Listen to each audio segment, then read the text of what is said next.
বাগেরহাটে হযরত খান জাহান আলী রহমতুল্লাহ আলাইহি মাজারের দিঘির কুমিরের আক্রমণে ৭ বছর বয়সী এক শিশুর মৃত্যু হয়েছে।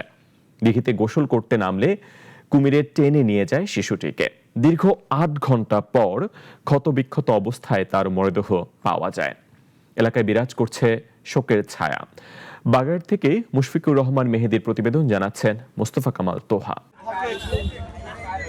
বাগেরহাটের ঐতিহাসিক হযরত খান জাহান আলী রহমতুল্লাহ আলাইহি মাজারের দিঘি, যেখানে সোমবার রাত ৮টার দিকে গোসল করতে ঘাটে নামে ৭ বছরের শিশু ফাতেমা। কিন্তু মুহূর্তের মধ্যেই দিঘির কুমির তাকে টেনে হিঁচড়ে পানির নিচে নিয়ে যায়। ফাতেমার আর্তচিৎকারে মাজারে থাকা কয়েকজন দ্রুত নৌকা নিয়ে দিঘির মাঝখানে ছুটে গেলেও চোখের পলকেই গভীর পানিতে তলিয়ে যায় সে।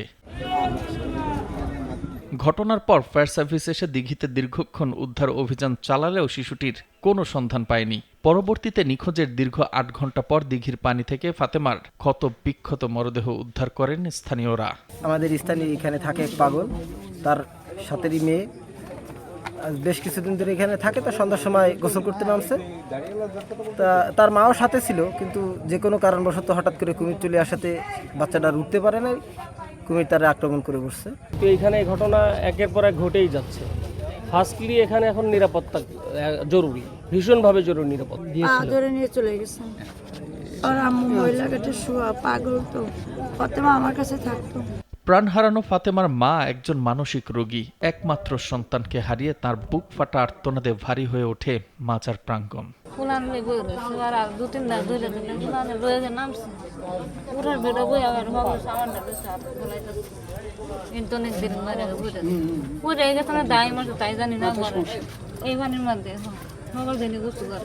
ও যত সময় না মরে তত সময় বিক্রি করা এই জায়গা ফেলাই দেয়, আরেকজন খাদ্য মাসে উঠে নিয়ে চলে যায়, আবার সেই জায়গায় থুয়ে দেয়, ওইন দেয় না, আবার ফেলাই, আবার ওইন দিয়ে নিয়ে যায়, আবার বেছে। ওরা যত সময় না মরে তত সময় বিক্রি করা হয়। তবে খাবার পাবে কোহিন দেয়। হৃদয় বিদারক এমন ঘটনার খবর পেয়ে দ্রুত ঘটনাস্থলে আসেন বাগেরহাট ২ আসনের এমপি শেখ মঞ্জুরুল হক রাহাত। তিনি নিহতের পরিবারের প্রতি সমবেদনা জানান এবং সার্বিক খোঁজ খবর নেন। এখানে নিরাপত্তার অনেক ঘাটতি আছে, আমাদের কাছে পরিলক্ষিত হয়েছে। সর্বমহল মিলে আমরা একটা ডিসিশনের দিকে যেতে চাই, যাতে করে এই ধরনের ঘটনার অবতারণার সামনে না হয়। তা আপনারাও আমাদের সহযোগিতা করেন।